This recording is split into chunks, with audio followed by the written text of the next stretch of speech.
So our last, but absolutely not even close to least, discussion is with two amazing women who I spoke about a little earlier this morning, whose full bios, I said, are in your bag.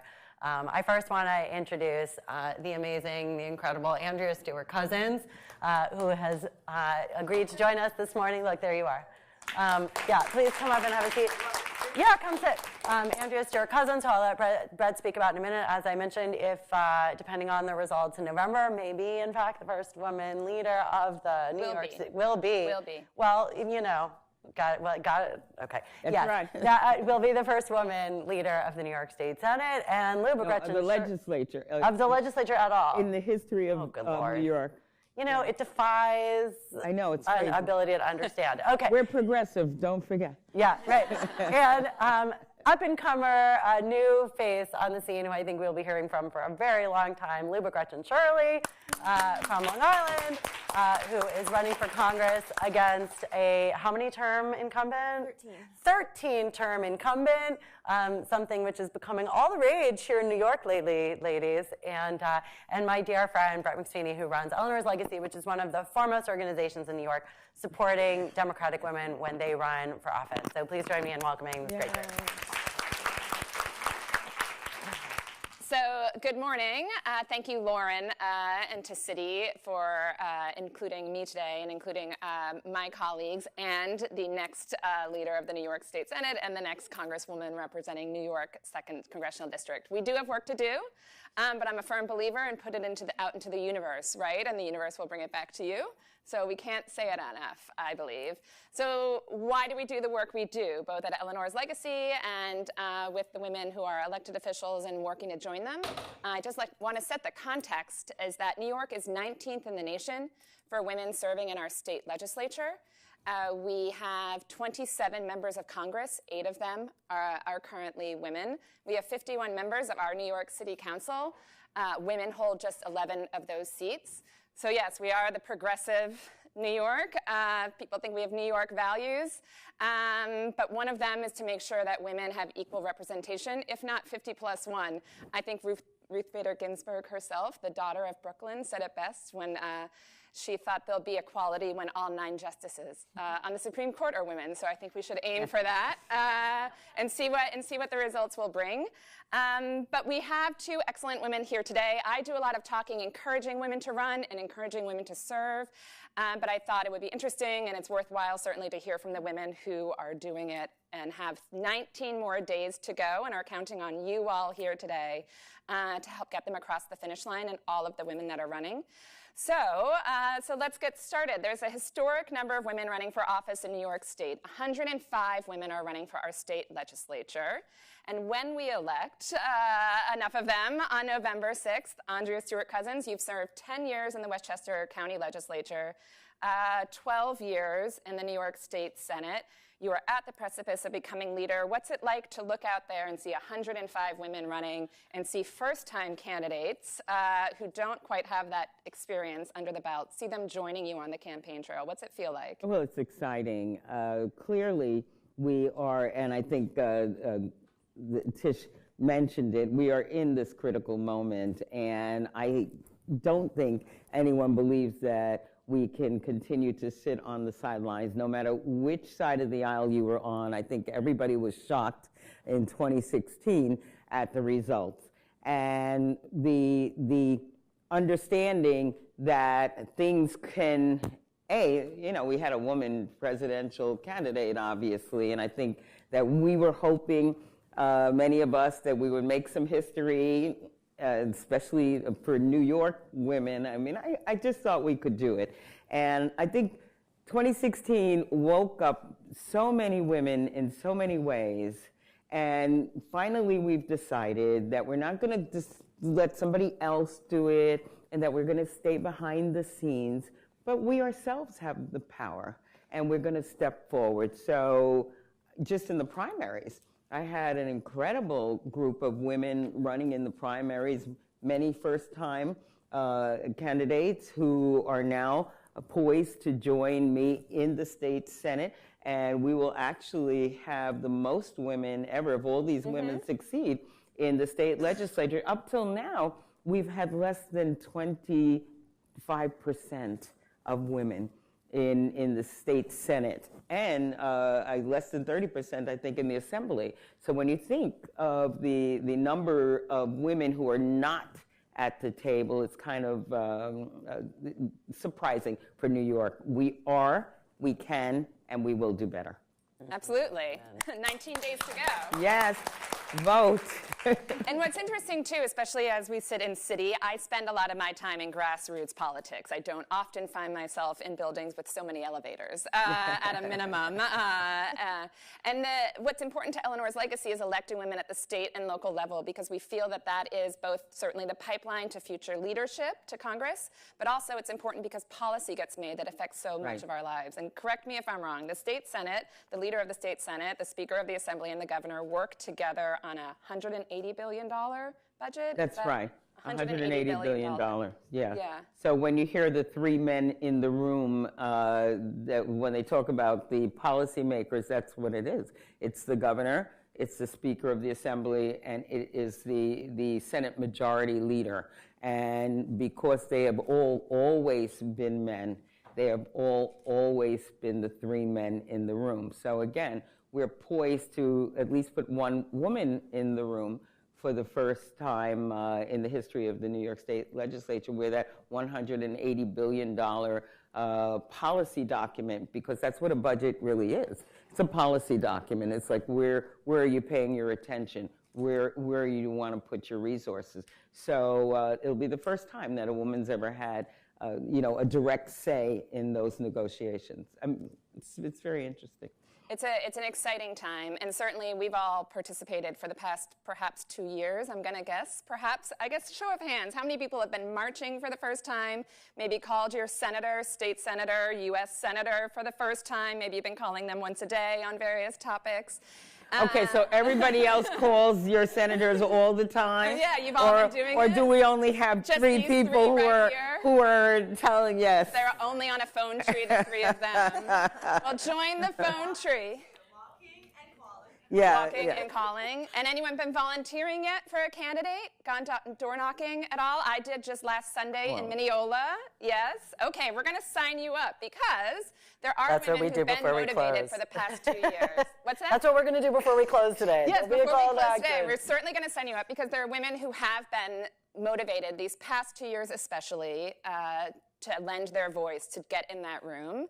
Liuba, you are one of them, right? Was it the 2016 election that really motivated you to focus on running? Yes. No, I mean, I've always been politically active, but I work in global development and poverty alleviation.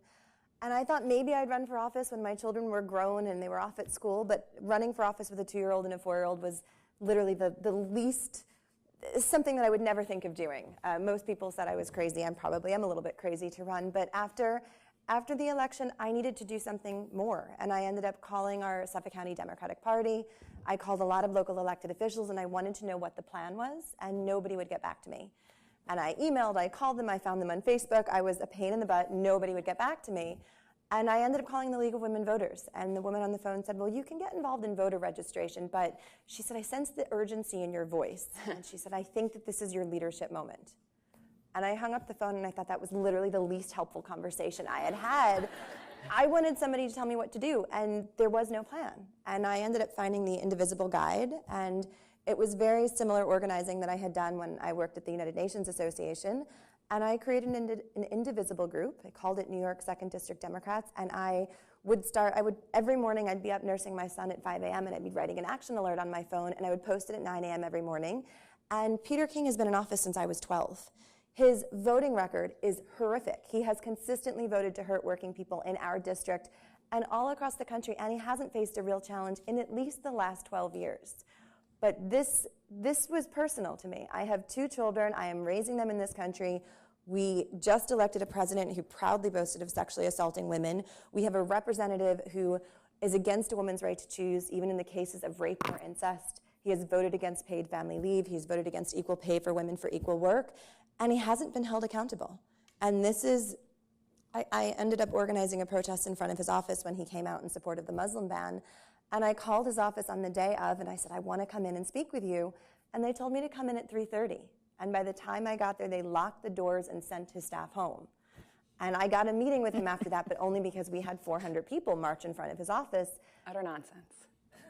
Wow. What's it again? Utter nonsense. Yes, Yeah. it was. Yeah. It gets even worse. I asked if he would hold a town hall, and his exact quote was, "No, a town hall will diminish democracy." And he says, "I'm on the news all the time. Everybody knows what I think about the issues." And he doubled down on it last week. I ended up organizing a town hall for him, and hundreds of people showed up. And there's now a 6-foot cardboard cutout of Peter King in my attic. And a reporter asked him about the town hall last week, and he said that he wouldn't succumb to mob rule. And that is what kicked it off for me. He hasn't changed his position. No, he hasn't. He absolutely, he said it was mob rule. To sit in a room and to talk to your constituents and to answer for your voting record is not mob rule. That is democracy. And I was not thinking of running for office, but that was the beginning of it for me. And I spent that kicked off the last year and a half of organizing rallies and protests and lobby days and really holding him accountable. And people kept asking me if I would run. And my kids were the biggest hesitation, and in the end, they were the reason I decided to run. And now we've built the strongest grassroots campaign that he's ever faced. And speaking of your kids, I think a lot of people recognize you for the signature policy that you've already achieved before even winning on November 6th, which we all will volunteer and sign up to make sure happens. So your signature piece of policy, can you tell us a little bit about that? Yeah, so my kids were 1 and 3 when all of this started. My mom is a public school teacher, and she would come home at 3:30 every day and take the kids so that I could campaign. But for the majority of the day, I had my children. And, I talked to Emily's List last summer, I guess, the end of last summer, and they said, you have to raise $100,000 on your own before anyone will take you seriously. I work in global development. I don't come from a wealthy family. I wasn't sure how I was going to do that. I literally called every single person that I had ever worked with 2 babies. I was nursing my son, my daughter would be putting clips in my hair, and I would be making phone calls, and we raised $126,000. And I hired a campaign manager who's sitting over there in January. And my son broke his leg and ended up in a body cast for the month of January. And we were literally juggling 2 children, 1 in a body cast, making calls, raising money. And by the end of February, we realized it wasn't going to work. We needed help. And there's a reason we have so many millionaires in Congress, so many people who are independently wealthy, because for most working Americans, you can't take off a year. You can't give up a salary. You can't also pay your mortgage and your school loans and now pick up the cost of childcare. And we put in a request to the Federal Election Commission and asked if we can use the funds that we're raising for the campaign on childcare. And Hillary Clinton wrote a 3-page letter in support. 24 representatives wrote in support. They unanimously approved it. And it has changed the way that people will run for office. We've already seen women in 7 different states put in similar requests at the state election commissions. And in many cases, it's been approved. And this is something that will break down barriers, because we're missing the voice of parents with small children in office. We're missing the voice of people from diverse socioeconomic backgrounds, people who get these issues because we live them every day. So I was shocked to see the press attention that it got. Fox News actually said it was the one bipartisan thing they could agree on. And if you know me, there's nothing you can think Fox News would agree with me on, but they did, because this is how you make sure that we start to have the conversations about quality, affordable childcare for everyone, about paid family leave, about universal pre-K. When you get those voices at the table, we will have a different system. And what we need to get the different voices at the table is to be sure everyone turns out and votes. So to put it in context again, New York State in the last midterm election, so 4 years ago, New York State ranked 49th in the nation for voter participation, which is not good. Even I, numbers averse, know that that is not good. Andrea, leader Stewart-Cousins, you know from experience that turning out the vote, connecting with voters makes a difference. Every single last vote counts. Your first run for state senate after you'd served 10 years in the Westchester County Legislature, you took on an incumbent. 28-year incumbent. Yeah. With how many siblings in the district did he have? The 28-year incumbent was one of 16 siblings.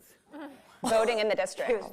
And they all had spouses and children and other relatives. It was an extremely extended family that had gatekeepers and leaders in every level of government and in every key position. So it had become, and it was interesting listening to Grechen, because I think a lot of women do get into these things because at some point it becomes personal. You know, it's like we're willing, I think, because we're sort of patient and okay, fine. You know, I'm busy, I'm trying to do my life, I'm raising my kids, I'm doing this and that. So please, person, do this. And you're sitting there waiting for something to happen, and then finally it does occur to you, well, it's not going to happen unless I do it. Mm-hmm. And that's why people like you win. That's why I won, frankly. I remember I was so frustrated when I first started in the county legislature. I was so frustrated. I wasn't planning to run. I was expecting the person who was the incumbent in my party to stand up for women and minority who were being systematically cut out of the city's budget. And the person said, no, I'm not interested in doing that. So, okay, I was talking to someone, and I said to that person, you know, somebody needs to primary X. This is not in the Senate, this is the county legislature where I first ran. And so I said, somebody needs to primary X. And I was working for the mayor at that time. And the next day, I'm walking down the hall, and the mayor calls me in and says, did you say that somebody should primary X? And I said, yeah. And he says, yeah, because I got a call from him telling me to make sure that you're not talking like that again. Mm. I was shocked. So then, you know what? I decided that I was going to primary X.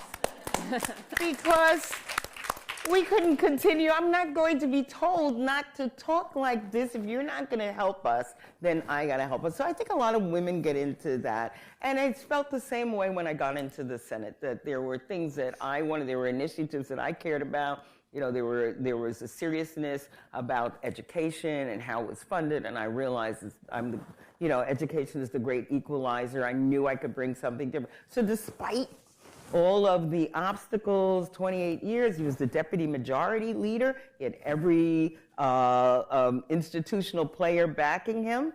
But I believe that it was an opportunity that I could not pass up, and I lost by 18 votes in the first race. It was the longest unresolved race in New York State history. They told me in February of the following year that I had lost 18 votes as I witnessed voter suppression and this and that. And I, too, when I ran this the second time, won by over 2,000 votes. And when we had the opportunity to be in the majority 2 years later, I was able to pass certain laws that would address some of the things that happened.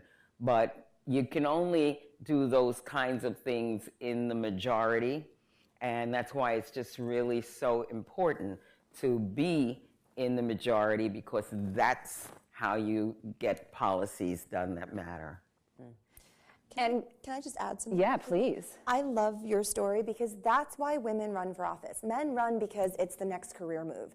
They like the title. They want the power. Women run for office because we're frustrated and somebody else is not doing the job, and we get really annoyed, and we know that we can do the job better. And that's why women run for office. And that's every woman that I've met has a similar story to that, because we run because we want to make change. We don't care about the title. We need to be asked so many times to run in many cases because we know we can do it. We want to make the change, but it's putting yourself out there. It's really saying, you know, I can do this and making that decision. But we all run because we have a mission. That's right. And I love that. Right. I love your story. It hits home because everyone. Well, I told my story because you told your story, because I love your story. You know.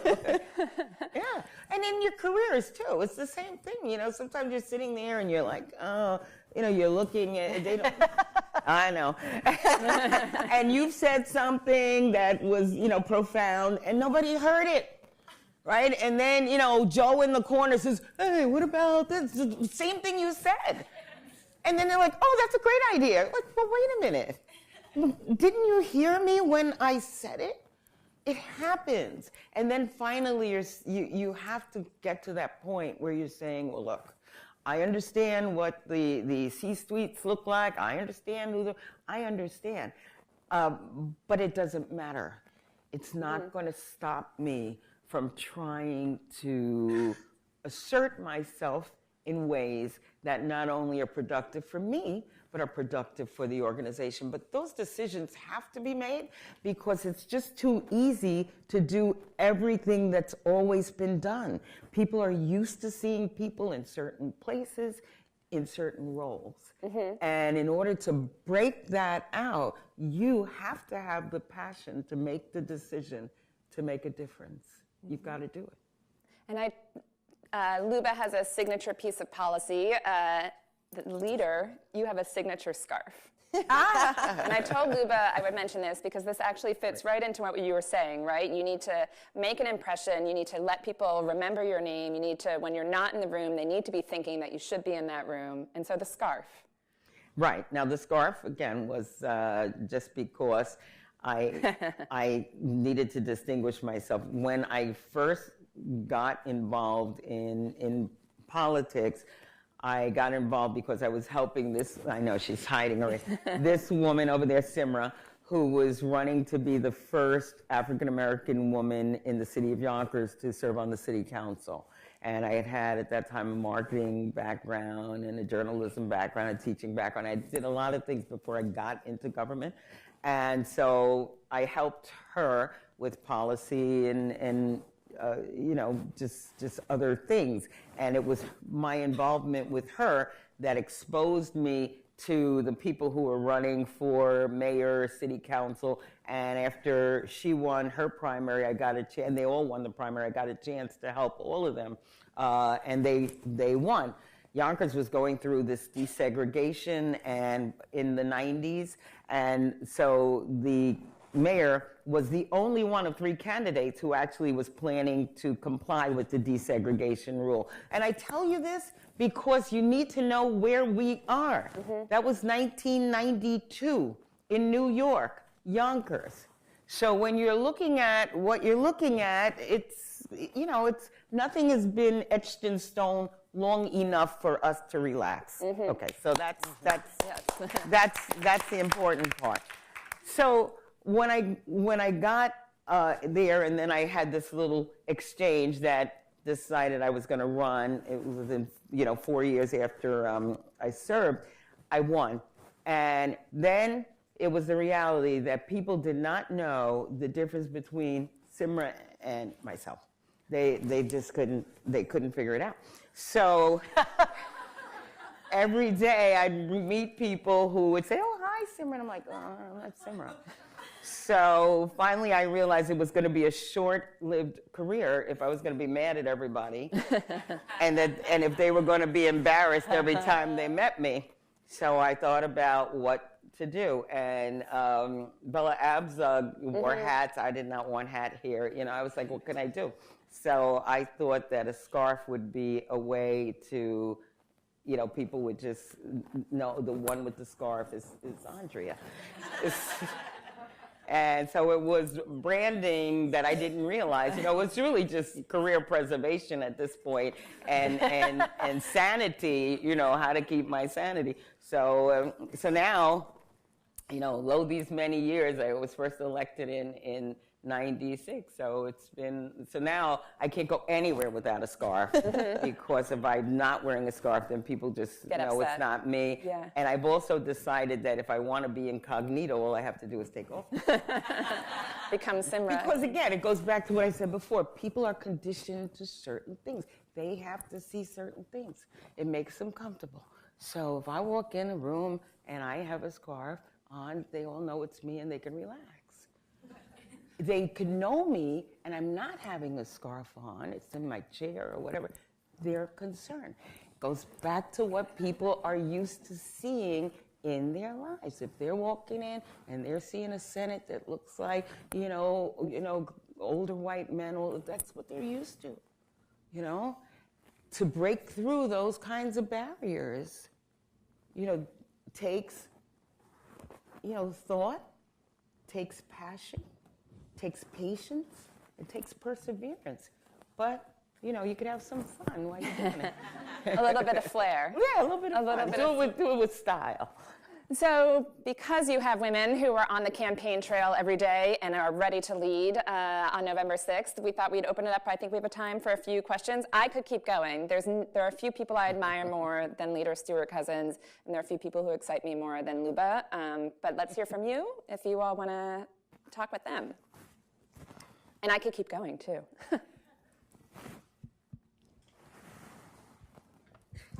I'm Katerina, and I just arrived here in the U.S. and I recently started to watch the news, and I realized that the two political parties which we have here, they have so much different opinion on pretty much the same subject, right? And I wonder, what would it take to make sure that both political parties are able to find the common ground, right? And they're able to reach agreement on the certain and important issues, right, for the countries. So maybe it's a good question for you, Liuba, because you're running in a district. You're running as a Democrat, but it's a district that's elected a Republican. How are you talking to voters? You need everyone to vote for you on November 6th. So the parties have become very polarized, and some people who are Republicans won't even listen to you if you're a Democrat, and vice versa. And our district actually went to Obama twice and then switched over for Donald Trump. The district has been held by a Republican for longer than I've been alive, and at the same time we actually have more registered Democrats in the district. We have Republicans supporting our campaign because I'm talking about the issues. And I'm not going out there saying, I'm a Democrat and this is blah, blah, blah, why you should vote for me. I'm going out and I'm talking about the fact that our representative voted to take health care away from 74,000 people in our district last year. There are Republicans who are supporting us because we're not taking any corporate PAC money. So one of the reasons that we have such a broken system right now is that there's too much money in politics, and that the voices of normal Americans are being drowned out because really it's special interests and it's corporations. And my opponent takes almost 50% of his campaign contributions from corporations. So he's really bought and owned. And a lot of Republicans don't like that. They want to know that there's somebody who's listening to them about the issues. So we have an affordable housing crisis on Long Island. Peter King has no incentive to do anything about it because he's taking hundreds of thousands of dollars from the real estate industry. He's taking hundreds of thousands from pharmaceutical companies, and we have children dying from opioid overdoses in our district. These are real issues. The tax bill, Long Island is going to be the worst hit place in the country. Half of us will see our taxes go up. That affects Democrats, that affects Republicans. And Peter King, despite 25 years in office, wasn't able to protect us. So the interesting thing, there are a lot of Democrats who are running anti-Trump campaigns. I don't mention Donald Trump when I'm campaigning. I talk about the issues that affect people in our district. And the day after the primary, I held a press conference in front of Peter King's office, and I challenged him to 5 debates, and a Republican came up to me, and he said, I love that you're talking about the issues. Lifelong Republican, I'm voting for you. He wrote me a $1,000 check on the spot. He's out knocking on doors because he said, you're talking about the economy and have these issues affect my bottom line and affect my family. People don't want to hear this Republican, Democrat, partisan argument. They want to know what you're going to do for their family. They want to know how you're going to help make their lives better. And if you stick to the issues and you actually talk about the issues and you get over all of the party politics, it changes. It changes the way that people get involved in politics. We have Republicans out knocking on doors for us, and I'm running a progressive campaign, but they're happy that we're talking about the issues, and they get that these issues affect their lives. And that's the best thing we can do, is just stick to the issues. But you have to be informed as the electorate as well.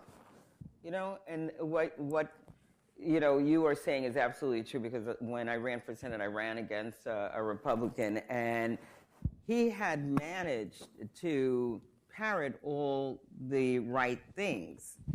But what happened is that he would go back to the Senate and vote for a leader who wasn't going to do any of those things.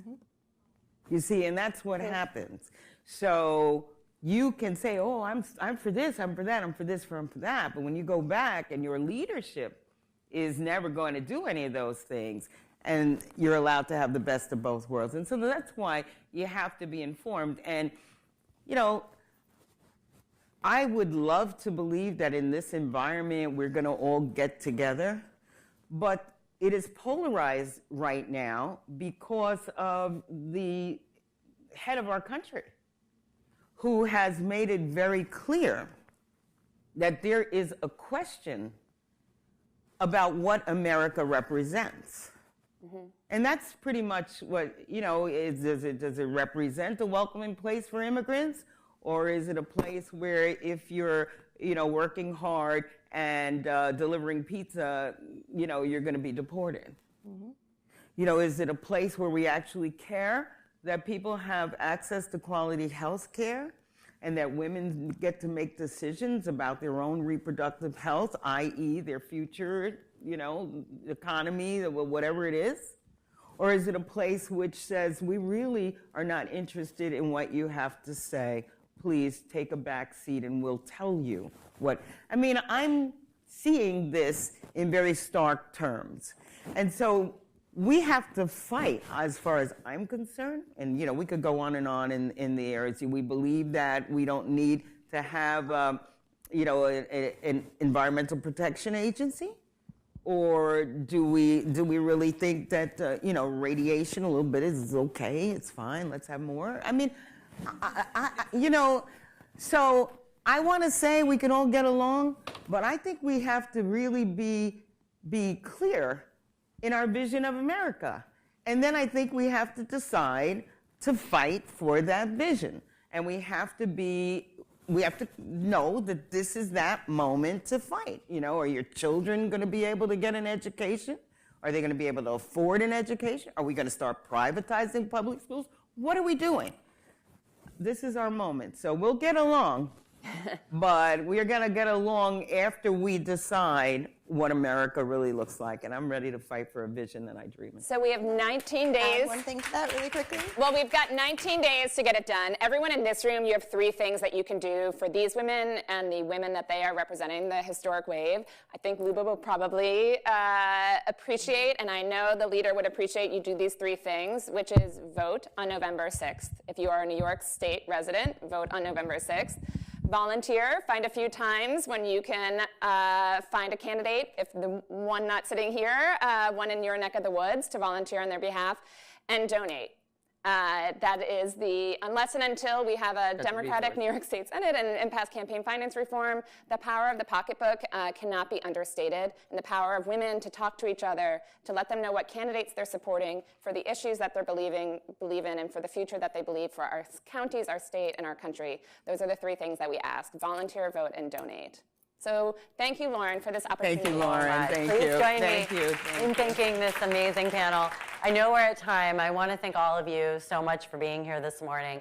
I will add one thing around being informed and making it possible for you to make the right decisions for you and for your family. The All In Together website is an amazing resource. I mentioned before, 70% of Americans don't know who their representatives are, and the AIT website is a great way to find that out down to the local level. It's actually not easy always to figure out who your local reps are, and I'm going to really encourage you, if you go to the All In Together Action Center, you can put in your address and your zip code. Not only will it give you your representatives, it's also going to give you all kinds of information about where those representatives stand on a series of issues. You can do all kinds of homework and research. You can sign up to follow your elected officials on the web so that information comes to you about what they're doing.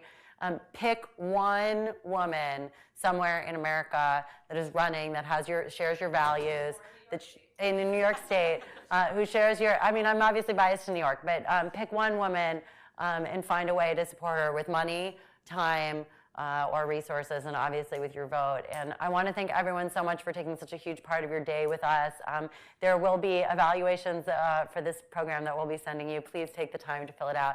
A huge thanks to our hosts at Citi for being here, and to all of you for spending the whole morning, and to our amazing speakers. More to come. Thank you so much.